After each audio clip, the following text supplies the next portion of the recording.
서울의 한 주택가. 20년째 동네에 문구점을 하고 있는 오만호 씨는 요즘 경기가 나빠져 한 달에 100만 원 벌기도 버겁습니다. 그래도 20년 전 가입한 연금 보험이 있어 노후 걱정은 없다고 생각했습니다. 매달 24만 원씩 15년을 납입하면 60살 때부터 해마다 1,400에서 1,600만 원씩 받고 60세와 77세, 88세 등에는 여행 자금과 장수 축하금도 나옵니다. 진짜 똥똥거렸어요. 나 친구들 와도 니네들 연금 타지? 난 연금 안 타도 나도 뭐 종신연금 들어서 한 달에 150만 원 다 챙겨. 난 걱정 없어 이랬어요. 그런데 60살이 된 2달 전 첫 연금을 받아보니 암담해졌습니다. 당시 가입 설계서엔 첫 해 1년 동안 1,940만 원이 나온다고 적혀 있는데 실제 연금은 1,000만 원가량에 불과했습니다. 그나마 내년부턴 1년에 500만 원 남짓 나옵니다. 한 달에 4, 50만 원꼴. 생각했던 금액의 3분의 1 수준으로 깎인 겁니다. 가족끼리 가려던 일본 여행도 취소했고 노후 계획도 완전히 틀어졌습니다. 너무해요. 이거는 진짜 너무한 거예요. 이거는 진짜 사기치는 거예요. 이 소비자한테 사기치는 거예요. 도둑놈이 칼만 안 들었지 죽으란 얘기예요. 20년 동안 간직했던 가입 설계서엔 금리가 떨어져도 연 7.5%를 보장해준다고 적혀 있습니다. 너무 화가 나서 보험사에 항의했더니 보험사 직원이 과일 들고 찾아와서는 판결문 하나를 건네주고 가버렸습니다.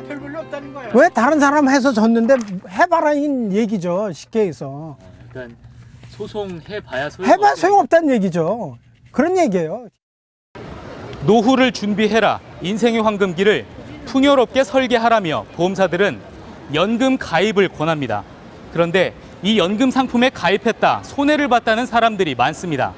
이런 개인연금은 국민연금과 함께 노후 대비를 위해 꼭 필요하지만 무턱대고 가입했다간 노후를 완전히 망칠 수도 있습니다.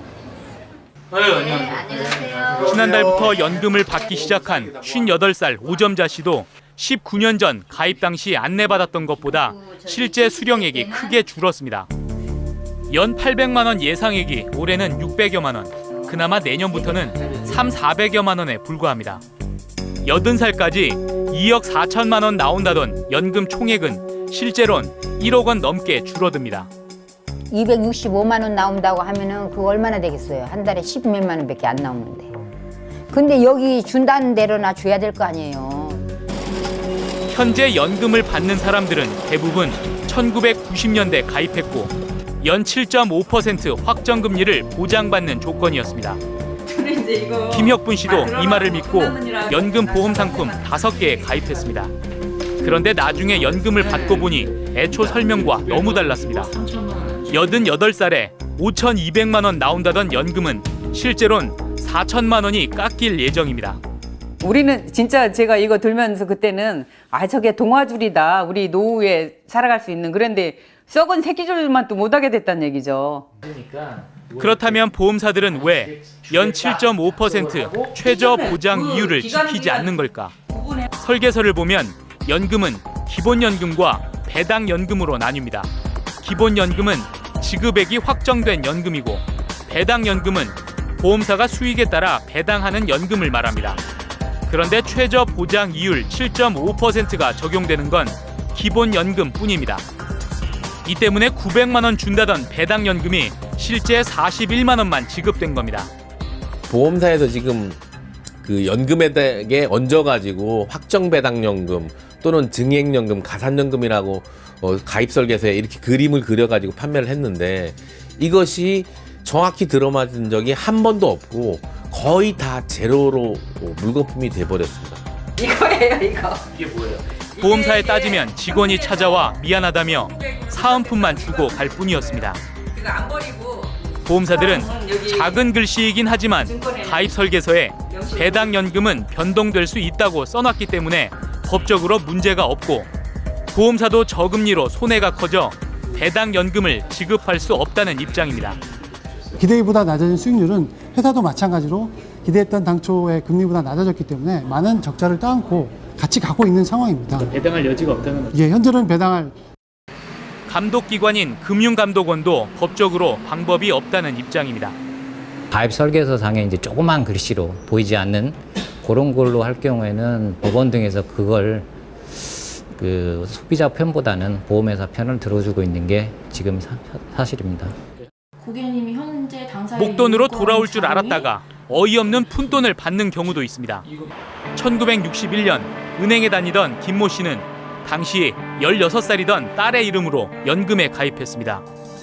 17,600환을 일시에 납입하고 50년 뒤인 2012년에 딸이 연금으로 12만 환을 받는 상품.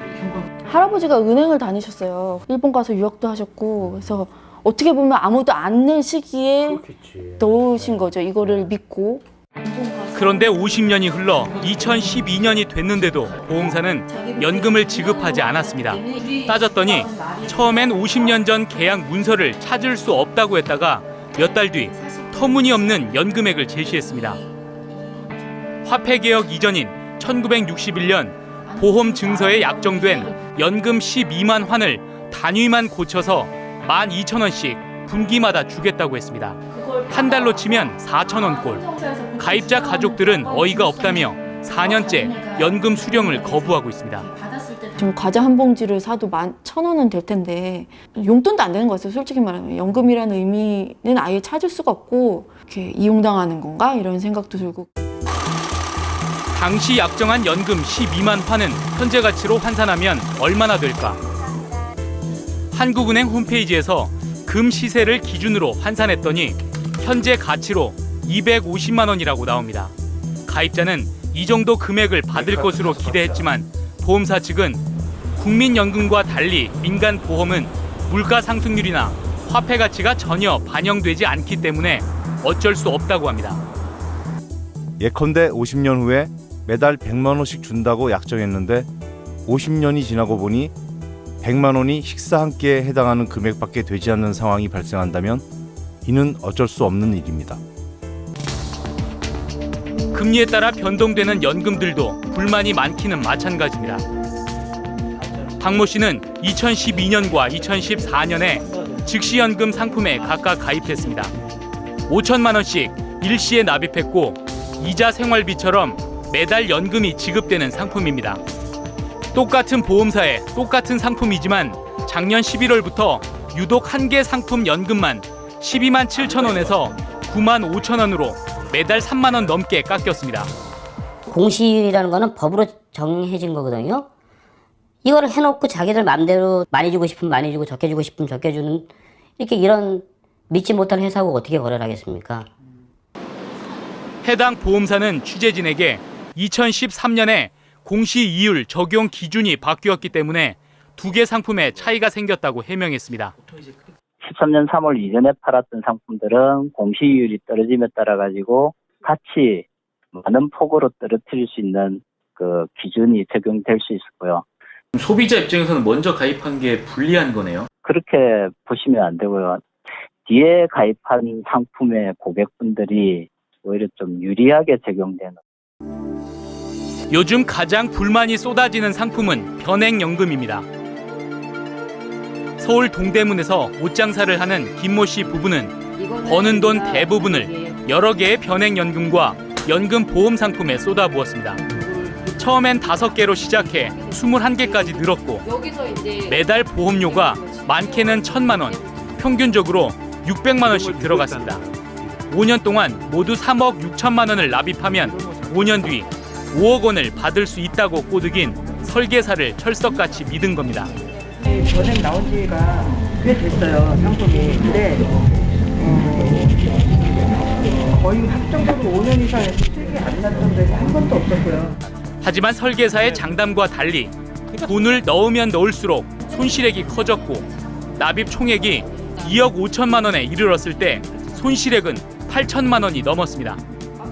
너무 억울하고 너무 화가 나죠. 일단은 힘들게 번 돈을 이렇게 돈보다는 이제 사람이 미워지고 이런 걸 판매하는 그런 회사 자체도 믿고. 김 씨 부부는 보험사와 설계사를 상대로 소송을 벌였지만 1심에서 패소했습니다. 재판부는 상품 가입 당시 콜센터 직원과 전화 통화에서 김 씨 부부가 상품 설명을 잘 들었다고 답한 녹취를 근거로 보험사 손을 들어줬습니다. 상품 설명에 대해서 잘못된 점에 대해서 나중에 그 설계사가 인정한 녹취록이나 동영상까지도 제가 확보하고 있는 상태에서 회사를 상대로 소송을 건 거예요. 내내 했다고 해서 모든 거를 다 덮어버린다고 하면은 좀 불합리하지 않나. 변액연금이 수익은커녕 손실만 커지는 이유는 뭘까? 변액연금 상품은 사업비가 평균 11%에 달합니다. 가입자가 100만 원을 납입하면 보험사가 11만 원을 회사 운영비 등으로 먼저 떼어가고 나머지 89만 원만 적립됩니다. 이 89만 원을 펀드에 투자해 12% 이상 수익을 내야 겨우 원금이 회복되는 겁니다. 하지만 요즘같이 경제 환경이 나쁘고 저금리 시대가 계속되면 꾸준히 수익을 내는 건 불가능에 가깝습니다. 고객께서 생각하실 때는 내가 낸 보험료 전체가 펀드에 투자되는 줄 알고 계시겠지만 일부는 사업비로 빠져나간다는 점, 이런 부분을 좀 인지를 하셔야 될 것 같고. 기대 수익률을 좀 낮춰야 된다는. 예. 실제 작년 한 해 모든 변액연금 상품은 평균 10%의 손해를 봤습니다. 하지만 보험사들은 사업비를 뺀 적립금만으로 수익률을 계산하기 때문에 적립금 89만 원이 98만 원이 되면 10% 고수익이라고 발표합니다. 소비자들은 이익으로 착각하기 쉽지만 실제로는 원금조차 까먹은 겁니다. 보험사들이 발표하는 수익률은 펀드에 투입된 금액 대비 수익률을 발표하기 때문에 실질적인 소비자들이 생각하는 보험료를 낸 돈 대비 수익률이 아닙니다. 그래서 그것을 감안하게 되면은 최근 3년간 모든 변액연금의 수익률이 마이너스로 조사가 됐습니다. 변액연금의 이런 특성을 잘 모를 경우엔 차라리 안정적인 금융상품에 가입하라고 전문가들은 충고합니다.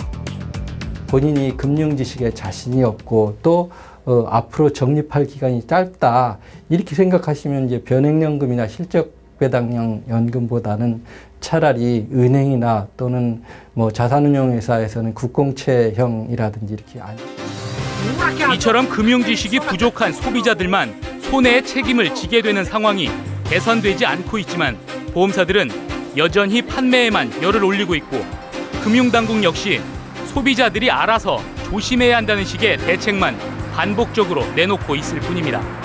그분들한테만 모든 책임을 져라, 조심해라 라고 말하는 거는 금감원 입장에서 너무 무책임하신 건 아닌가요? 이번에 그 금융개혁 20대 과제에 한 꼭지로 선정이 돼 있습니다. 변액보험 관련 불합리형 관행 개선해서 그래서 올해 중으로 종합적인 대책을 마련해서 추진토록 할 예정입니다.